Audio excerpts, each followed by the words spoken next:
Once again എൻ്റെ എല്ലാ ചങ്സിനും ട്രൈമി ഓട്ടോയുടെ പുതിയ വീഡിയോയിലേക്ക് സ്വാഗതം. അപ്പോൾ ഇന്ന് ഞാൻ രാമനാട്ട് വീൽസിൻ്റെ ആറ്റിങ്ങൽ ഷോറൂമിനാണുള്ളത്. അപ്പോൾ രാമനാട്ട് വീൽസിൻ്റെ ടെസ്റ്റ് റൈഡ് വണ്ടിയാണ് ഞാനിപ്പോൾ ഓടിക്കുന്ന royal Enfield bullet 350 BS6 വെർഷനാണ്. ABS ഒക്കെ ഉള്ള വണ്ടിയാണ്, സിംഗിൾ ചാനൽ ABS ആണ് വരുന്നത്.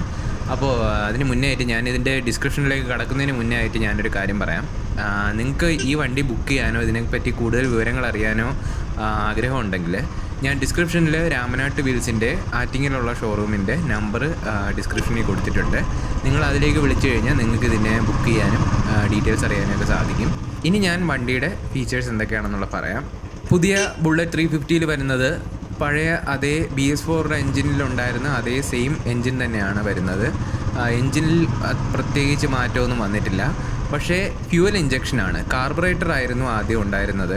ഇപ്പോൾ അത് മാറിയിട്ട് ഫ്യൂവൽ ഇഞ്ചക്ഷൻ ആണ് വന്നിട്ടുള്ളത്. അപ്പോൾ ഫ്യൂവൽ ഇഞ്ചക്ഷൻ ആയതുകൊണ്ട് തന്നെ മൈലേജിൻ്റെ കാര്യത്തിലും പെർഫോമൻസിൻ്റെ കാര്യത്തിലുമൊക്കെ കുറച്ചുകൂടെ വ്യത്യസ്തത ഉണ്ടാവും. പിന്നെ ഇതിൽ വന്നിട്ടുള്ളത് എൻജിൻ സൈഡിൽ നോക്കുകയാണെങ്കിൽ എൻജിൻ സൈഡിൽ ഒരു കാറ്റലിറ്റിക് കൺവെർട്ടർ വന്നിട്ടുണ്ട്. എൻജിനിലല്ല, എൻ്റെ ബെൻറ്റ് പൈപ്പിലാണ് കാറ്റലിറ്റിക് കൺവെർട്ടർ വരുന്നത്.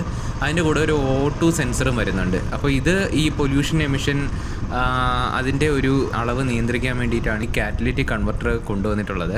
അപ്പോൾ അത് BS6 എമിഷൻസ് നോംസിൻ്റെ ഭാഗമായിട്ടാണ് ഈ ഒരു കാറ്റലിറ്റിക് കൺവെർട്ടറും O2 സെൻസറും ഇതിൽ വന്നിട്ടുള്ളത്. പിന്നെ വണ്ടി എനിക്ക് ഓടിച്ചപ്പോൾ ഞാൻ ഡെയിലി ഒരു 60 കിലോമീറ്റേഴ്സ് ബുള്ളറ്റ് ഓടിക്കുന്ന ആളാണ്. കാരണം ഞാൻ ഓഫീസിൽ പോകുന്നത് 30 കിലോമീറ്റർ, എൻ്റെ വീട്ടിൽ നിന്ന് 30 കിലോമീറ്ററാണ് ഓഫീസിലേക്ക് തിരിച്ചും.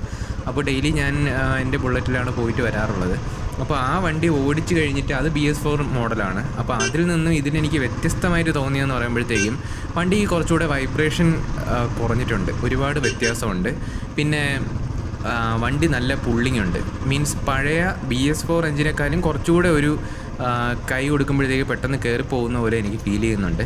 പിന്നെ ബ്രേക്കിംഗ് സിസ്റ്റം എഫിഷ്യൻ്റ് ആണ്. അതായത് പഴയ സ്റ്റാൻഡേർഡ് 350 അതായത് പഴയ ബുള്ളറ്റ് 350യേക്കാളും കുറച്ചുകൂടെ എഫിഷ്യൻ്റ് ആണ് ബ്രേക്കിംഗ് എന്ന് എനിക്ക് തോന്നി. കാരണം ഫ്രണ്ടിൽ ഡിസ്ക് ബ്രേക്കാണ് വരുന്നത്, റിയർ ഡ്രം ബ്രേക്കാണ്, പിന്നെ ഫ്രണ്ട് ABSും വരുന്നുണ്ട്. അതായത് സിംഗിൾ ചാനൽ ABS ആണ്. അപ്പോൾ ഫ്രണ്ട് ടയറിൽ മാത്രം ഫ്രണ്ട് ബ്രേക്കിൽ ABS വരുന്നുണ്ട് എന്നുള്ളൊരു പ്രത്യേകതയും ഈ പുതിയ ബുള്ളറ്റ് 350ക്കുണ്ട്. ഇനി നമുക്കിതിൻ്റെ എൻജിൻ സൈഡ് നോക്കുകയാണെങ്കിൽ എൻജിൻ്റെ കപ്പാസിറ്റിയും മറ്റ് ഡീറ്റെയിൽസൊക്കെ ഞാൻ പറയാം. 346cc എൻജിനാണ് ഇതിൽ വരുന്നത്. അതിന് 20.07 PS പവർ നൽകാനായിട്ട് സാധിക്കും. ഇതിന് 28 ന്യൂട്ടൺ മീറ്ററാണ് ഇതിൻ്റെ ടോർക്ക്. ട്യൂബ് ഉള്ള ടയറാണ് വരുന്നത്. സിംഗിൾ ചാനൽ ABS ആണ് വരുന്നത്. ഈ വണ്ടിയുടെ എക്സ്-ഷോറൂം പ്രൈസ് സ്റ്റാർട്ട് ചെയ്യുന്നത് 1.30 lakhs ആണ്. അപ്പോൾ ഇത്രയൊക്കെയാണ് ഈ വണ്ടിയുടെ മെയിനായിട്ടുള്ള ഫീച്ചേഴ്സ്. പിന്നെ ഉള്ളതെന്ന് പറഞ്ഞാൽ നമ്മളിപ്പോൾ വണ്ടി ഇഗ്നീഷൻ ഓൺ ചെയ്ത് കഴിഞ്ഞാൽ നമ്മുടെ ഹെഡ്ലൈറ്റ് കത്തി നിൽക്കുന്നുണ്ട്. നേരത്തെ പാർക്ക് ലൈറ്റും കത്തുമായിരുന്നു, ഇപ്പോൾ പാർക്ക് ലൈറ്റ് ഓഫാണ്. പാർക്ക് ലൈറ്റ് കിക്കർ അടിച്ചു കഴിഞ്ഞാൽ മാത്രമേ കത്തുകയുള്ളൂ. പിന്നെ വേറൊരു പ്രത്യേകത എന്ന് പറയുമ്പോഴത്തേക്കും സൈഡ് സ്റ്റാൻഡ് ഇട്ട് കഴിഞ്ഞാൽ വണ്ടി ഓഫാവും. അതായത് സൈഡ് സ്റ്റാൻഡ് ഇട്ടിട്ട് ഫസ്റ്റ് ഗിയർ ഇട്ട് കഴിഞ്ഞാൽ വണ്ടി ഓഫാവും. അങ്ങനെ ഒരു ഫീച്ചർ കൂടി ഇപ്പോൾ പുതിയ എൻഫീൽഡിൽ വന്നിട്ടുണ്ട്. ഇപ്പോൾ BS6 എഞ്ചിനുള്ള എല്ലാ എൻഫീൽഡിൻ്റെ വണ്ടികളിലും ഈ ഒരു ഫീച്ചർ അവൈലബിൾ ആണ്. അപ്പോൾ അത് നമുക്ക് കുറച്ചുകൂടി ഒരു സേഫ്റ്റി മുന്നിൽ കണ്ടുകൊണ്ടാണ് എൻഫീൽഡ് ഇങ്ങനെ ഒരു സെറ്റപ്പ് ഇറക്കിയിട്ടുള്ളത്. അത് എനിക്കൊരു നല്ല ഫീച്ചറായിട്ടാണ് തോന്നുന്നത്. പിന്നെ ഈ വണ്ടിയിൽ ഞാൻ പറഞ്ഞല്ലോ നേരത്തെ തന്നെ, ഇതിൽ കുറച്ചുകൂടെ ഒരു കംഫർട്ടബിൾ ആയിട്ടുള്ള ഒരു റൈഡാണ് എനിക്ക് തോന്നിയത്. പഴയ മോഡലിനെ വെച്ച് നോക്കുമ്പോൾ കുറച്ചുകൂടെ ഒരു വൈബ്രേഷൻ ഫ്രീ ആയിട്ടുള്ള ഒരു റൈഡാണ്. ഓടിച്ചു കഴിഞ്ഞപ്പോഴത്തേക്ക് ഞാൻ നല്ല ഇൻട്രസ്റ്റഡ് ആണ്. വണ്ടി നല്ല രസമുണ്ട്. പിന്നെ വണ്ടിയുടെ ഔട്ട് സൈഡ് വെച്ചിട്ടുള്ള ലുക്ക് നോക്കുകയാണെങ്കിൽ പഴയ ബുള്ളറ്റ് 350യിൽ നിന്നും ചെറിയ ചേഞ്ച് വന്നിട്ടുള്ളതെന്ന് പറയുമ്പോഴത്തേക്ക് ഹാൻഡിലിന് ചെറിയൊരു വ്യത്യാസം വന്നിട്ടുണ്ട്. ചെറിയ രീതിയിലാണ്, അത് നമുക്ക് പെട്ടെന്ന് എടുത്തറിയാൻ പറ്റുന്നതല്ല. പക്ഷേ നമുക്ക് റൈഡ് ചെയ്യുമ്പോൾ രണ്ട് വണ്ടിയും തമ്മിൽ മാറി ഓടിക്കുമ്പോഴത്തേക്ക് നമുക്കത് മനസ്സിലാവും. പിന്നെ വന്നിട്ടുള്ളതെന്ന് പറയുമ്പോഴത്തേക്കും ഹെഡ്ലൈറ്റിന് ഫ്രണ്ടിലായിട്ടൊരു ക്യാപ്പ് വരുന്നുണ്ടായിരുന്നു. അപ്പോൾ ആ ക്യാപ്പ് ഈ വണ്ടിയിലില്ല. അപ്പോൾ അത് എനിക്കൊരു സത്യം പറഞ്ഞാൽ ക്ലാസിക് ലുക്കുള്ള ഒരു വണ്ടി ആയതുകൊണ്ട് തന്നെ, ഒരു പഴയ ഒരു ലുക്കുള്ള വണ്ടി ആയതുകൊണ്ട് തന്നെ ഇതിനൊരു ഹെഡ്ലൈറ്റിന് ക്യാപ്പ് ഉണ്ടായിരുന്നെങ്കിൽ കുറച്ചുകൂടെ നന്നായിരുന്നു എന്ന് തോന്നി.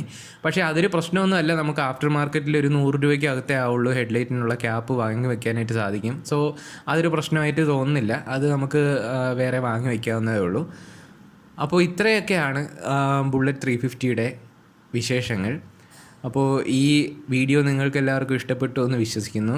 ഈ വീഡിയോ ഇഷ്ടപ്പെട്ടിട്ടുണ്ടെങ്കിൽ ലൈക്ക് ചെയ്യാനും ഷെയർ ചെയ്യാനും പിന്നെ ഇഷ്ടപ്പെട്ടാലും ഇല്ലെങ്കിലും കമൻറ്റ് ചെയ്യാനും മറക്കണ്ട. അപ്പോൾ thank you for watching. Have A nice day. Bye bye.